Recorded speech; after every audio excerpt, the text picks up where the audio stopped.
evidence. So got to utilize some of those setup options. You've outlined it. The Gouging Fire has that howl, can be really beneficial if you put it next to something like the Dragonite or the Urshifu. They can hit extremely hard and break through the walls on the opposite side of the field. But it looks like it's time to get into it, trainers. Masters top 8 is kicking off here at the Pokemon European International Championships. You have got an Urshifu down there on the field with the Thunderous for Francesco Piopero, and it's the Chien-Pao and Rillaboom for Nicholas. Yeah, so you've got that Chien-Pao on Nicholas' side of the field. It is putting instant pressure onto that Thunderous. A big Icicle Crash onto that Pokemon may be enough, probably will be enough to take it down. So that's not something that Francesco wants to really contend with. Might want to switch out this turn, especially when you've got that Fake Out that covers the Urshifu. You can't go into the Thunderous with the Fake Out to slow it down this turn because of the Covert Cloak, but you can slow down that Urshifu for one turn that is threatening that Chien-Pao. So it's pretty free right now, isn't threatened by the Thunder Wave, and can offer some big damage. So all to do for Francesco to kind of reposition, as well as that the Urshifu, not really something that you want to keep on the field in its current state because of the threat from the Grassy Glide and that Wood Hammer.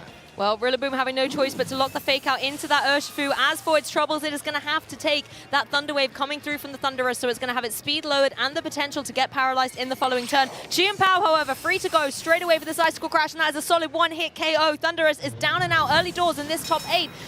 We know the Urshifu is going to have to flinch because it took that Fake Out. What a commanding opening turn here for Nicholas Khan. Yeah, losing a piece like the Thunderous, it feels kind of bad because all you got in return was the Thunder Wave into the Rillaboom there. So it is going to have a chance every turn going forward. It's on the field of not being able to move, being fully paralyzed, which is really valuable. Anytime a Pokemon can't move, you're going to be able to capitalize on that. But now it does open the door for Francesco to bring in a fresh Pokemon pretty free. It's going to be able to do and offer some big damage in return, and that is that Chien-Pao. Now you're in that situation where you can go for that Icicle Crash and threaten the Rillaboom here.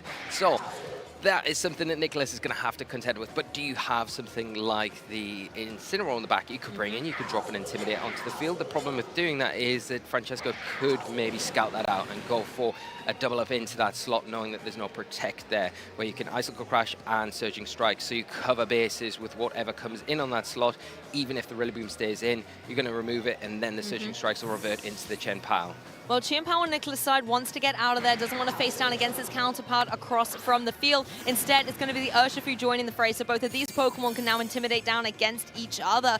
Urshifu on Francesco's side is just going to go straight away for this Detect, as Rillaboom was trying for that priority Grassy Glide. Critically, it did actually break through the paralysis, so a wise defensive play on Francesco's side as Chien-Pao goes for that Sacred Sword. That would have done a huge amount of damage, bringing the Chien-Pao down to its Focus Sash on Nicholas' side, but Urshifu able to take that much more reliably. Yeah, that's a nice damage there, leaving the Rillaboom alone for a turn while you protect your Urshifu and take a turn where you can see if it attacks or not and see what reaction that Nicholas had to that board state. Now the Chien-Pao in a position where it can still threaten the Rillaboom. It has to be a bit careful around the opposing Urshifu that Nicholas has brought onto the field because it is threatening with that super effective close combat damage. But you've got to remember that the Terastallization for both of our players is still in effect. So they could essentially Terastallize one of their Urshifus here to get rid of the weakness. It's kind of threatening them right now. But we're seeing, because of that threat of the Icicle Crash, that Rillaboom is leaving the fray. Yeah, Rillaboom not wanting to maybe utilize that Terra Fire that it's running to bypass some of the Ice-type attacks, considering the Urshifu could cover for that with something like the Surging Strikes. Bringing in the Incineroar is a much better position. You're also going to neutralize the pressure coming through from this Ice Spinner because you have thrown that Intimidate down against the physical attacker, even though Sword of Ruin is in play. Intimidate's a really nice way to try and counteract against this. Coming through also from Nicholas' side is going to be these Surging Strikes. That's obviously breaking the Focus Sash on the Chien-Pao and trying to do work to get the knockout. It's not quite enough, but Chien-Pao is incredibly vulnerable going into the next turn. Yeah, really nice survival there, but it opens up the door for the close combat from the Urshifu on Francesco's side, and it is enough with that Sword of Ruin boost to take down the Urshifu. The critical hit there may have been important, especially because the Intimidate has just been dropped by that Incineroar from Nicholas' side, so be very close to picking up the knockout. But one thing is important, that Urshifu on Nicholas' side is no longer, so the threat there is gone, depending on what that last Pokemon in the back is for Francesco, which is still yet to be revealed. And also on Nicholas' side, considering you switched in the Incineroar, you now have the utility to Fake Out.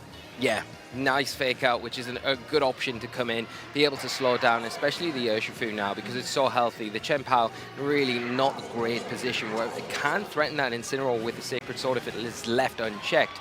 But you do have the option, if you are Nicholas, to maybe go for a Sucker Punch into that slot. And if you suspect a Sacred Sword there, you can get rid of it off the field, which might then open the door for Francesco. Say, I'm just going to switch something in here if I do suspect the Sucker Punch fake out combination in this turn.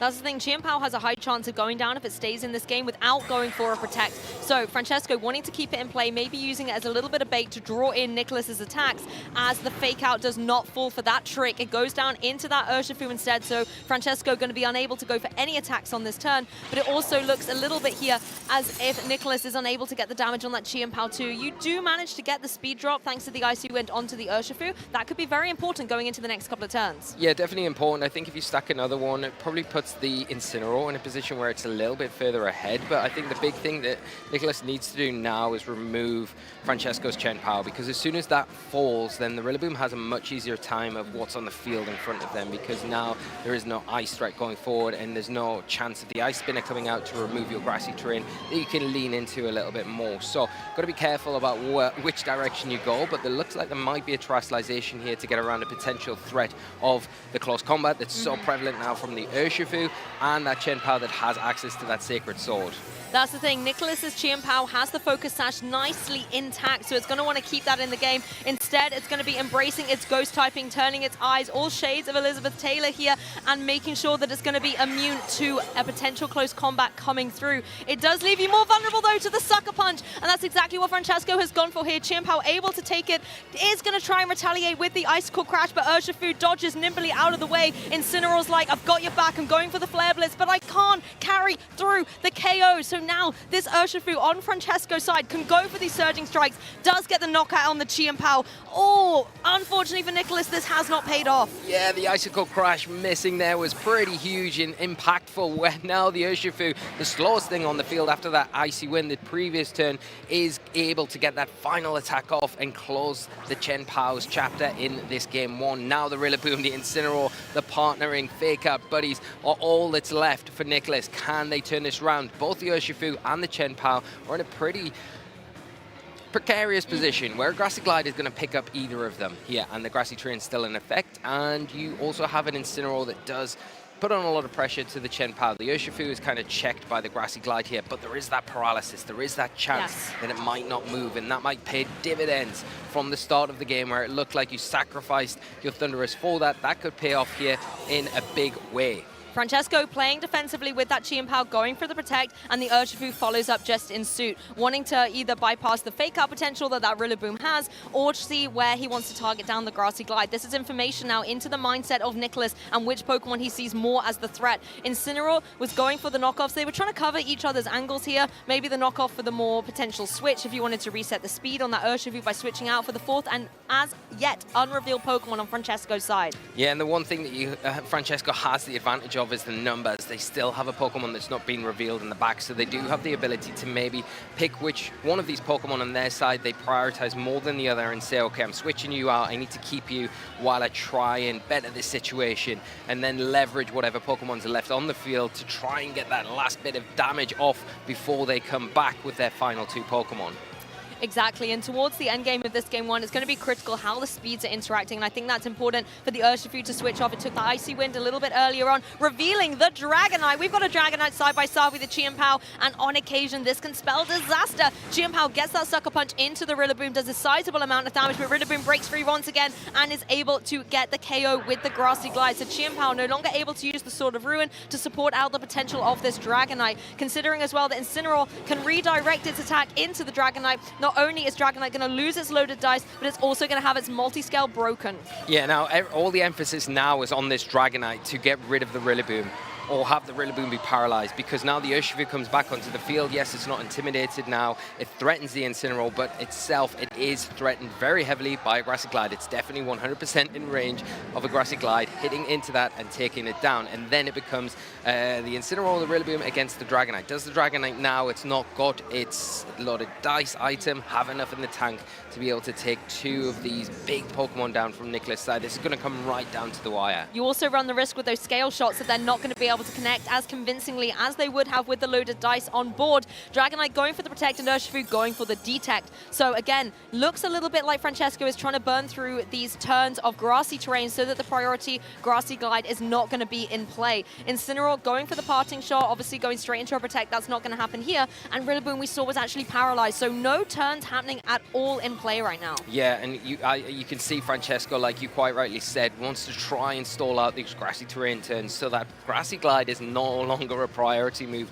making that Urshifu feel a little bit safer in a position where it can clear the field of that Incineroar at least, because once that falls, Dragonite has a much easier time dealing with the Rillaboom. But we are seeing finally a Terastallization come out, saved right till the last minute here from Francesco, and on to that Urshifu. What a perfect Terastallization it is in this endgame. You don't want to have to rely on a double Protect or a Paralysis coming through, so you have to accept that, hey, Grassy Glide might connect, but at least I have this Terra Steel now.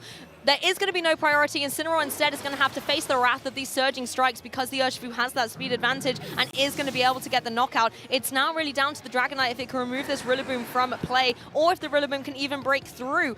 It's paralyzed! And we did get the insight. Nicholas, I believe, was going for Woodhammer here to try and get the additional bit of oomph and damage to get rid of that Urshifu if it was able to connect. Yeah, I think the fact that Francesco's preserved this Terastallization right till the very end is pivotal here, because the Rillaboom not having access to high horsepower like you'd normally see doesn't give it a way to hit the Urshifu for super effective damage, and this is allowing Francesco to take game one here in our top 8 of the European International Championships. One game closer to potentially locking in top 4. I mean, that Dragonite was beautiful in at the end, being able to apply that pressure with something like the Iron Head, but to be honest, Urshifu was the hero for me in that set.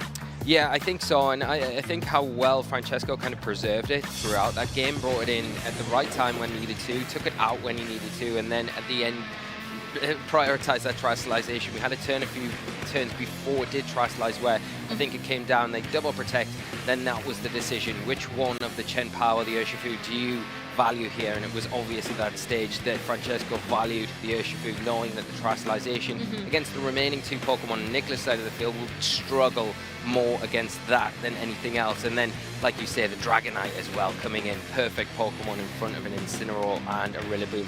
Great Pokemon to help support and close the game out, making things very difficult for Nicholas. You've got to remember though as well, that key Icicle Crash miss, if that had hit earlier in the game, the Urshifu would have been felled, and I think the game would have turned out a little bit different, but that's just the decision you make. Sometimes choosing those low accuracy moves can be costly, and in that scenario, it really was. There were a few little pieces of evidence in there, actually, that did amount to the victory in the end.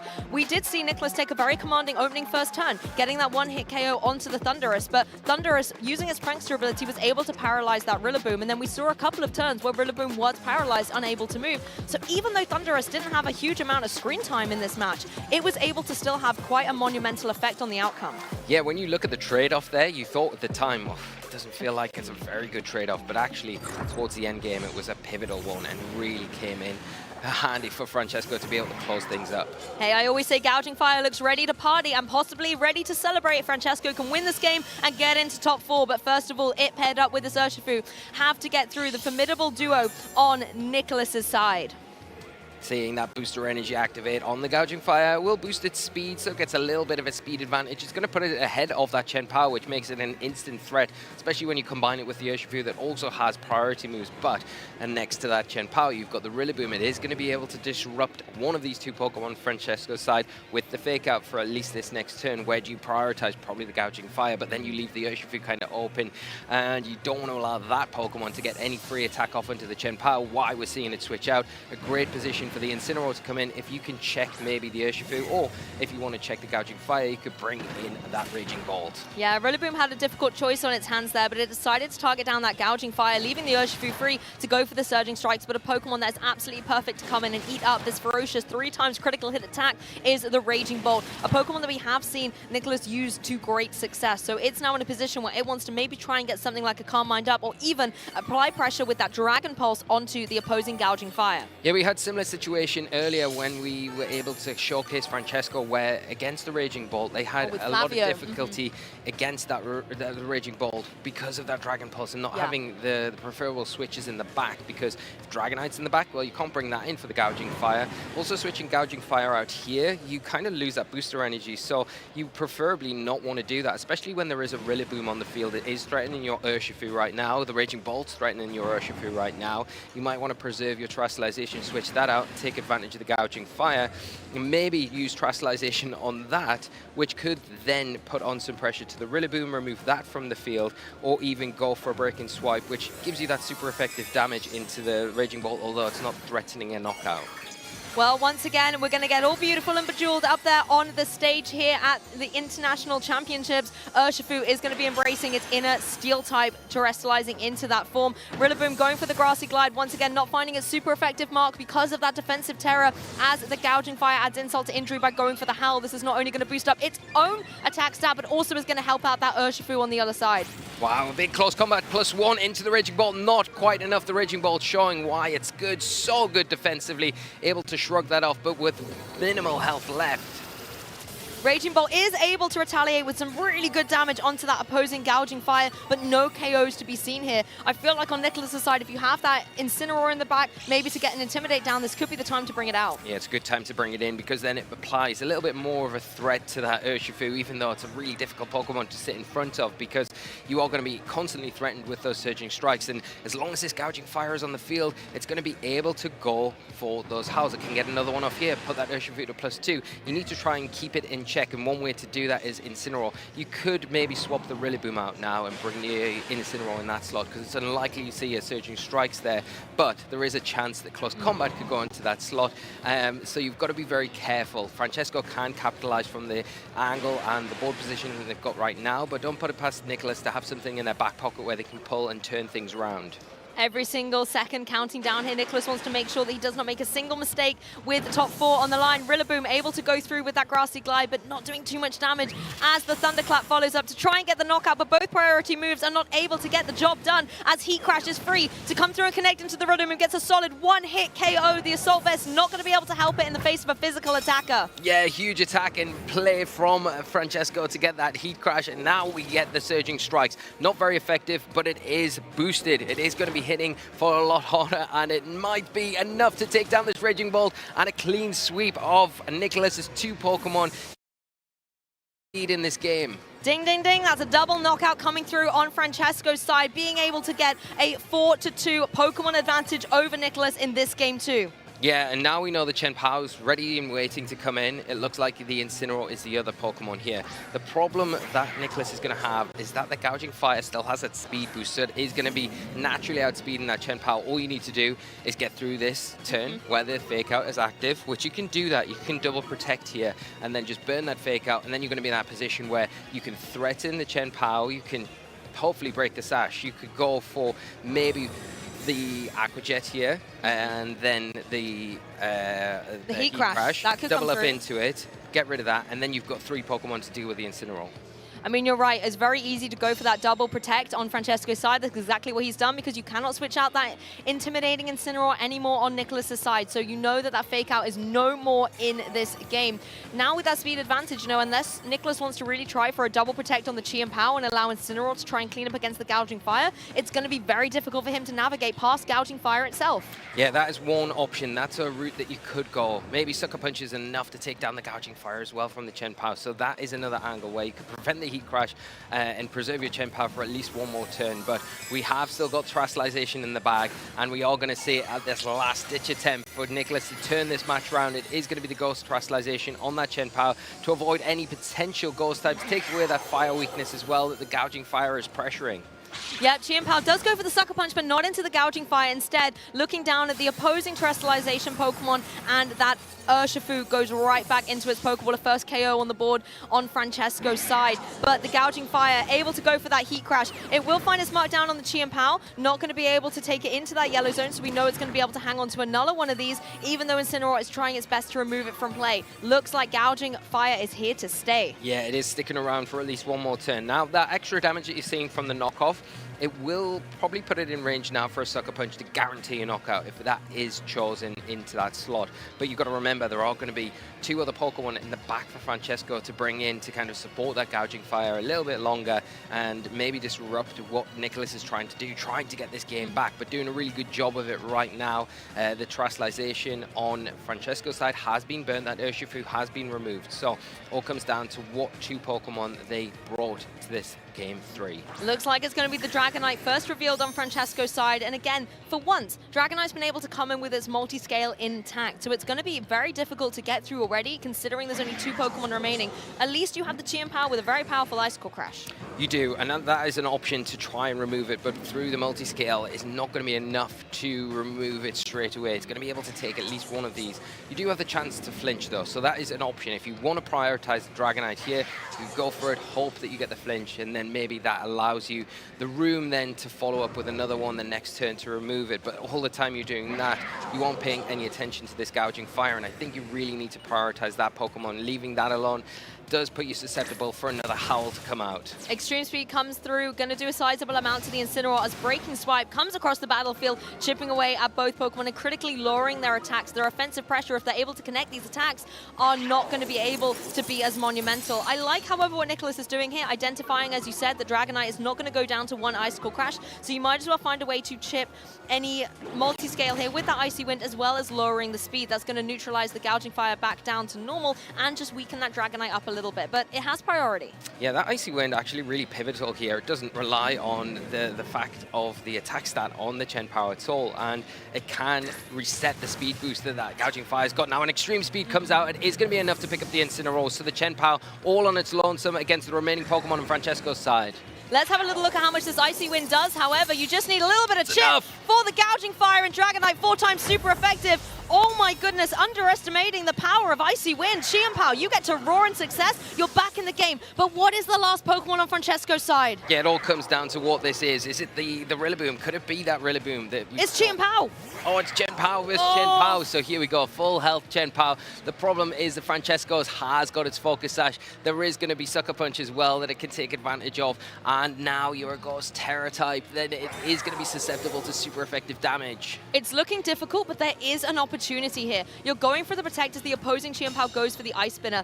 And this is the thing, though, Ice Spinner doesn't have the same shaky accuracy Icicle Crash does. No, it doesn't, and that's the one thing you would say. It's taken enough damage so far for that Ice Spinner to do enough. And here we go. There's a Sucker Punch into Francesco's Chien-Pao, and the Sucker Punch coming out in return, but failing because it was superseded by Nicholas's. So outspeeding it, meaning that the Sucker Punch on Francesco's side did fail. How much longer can we go for this? Because I feel like the Ice Spinner just is going to be enough. We haven't got that resistance. It is a Ghost type, so it takes neutral damage, probably enough, but can Nicholas find a way to win this match? Well, the Sucker Punch comes through, but you can see it's doing minimal damage. All it's going to take is this Ice Spinner coming down into the now Ghost Chien-Pao to get the KO, meaning Francesco Pio Pero is advancing into top 4 here at EUIC.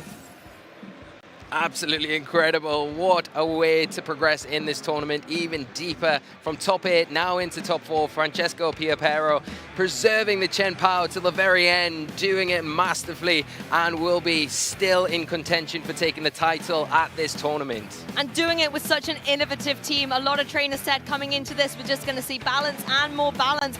And what I love about Francesco's composition is you've got some familiar faces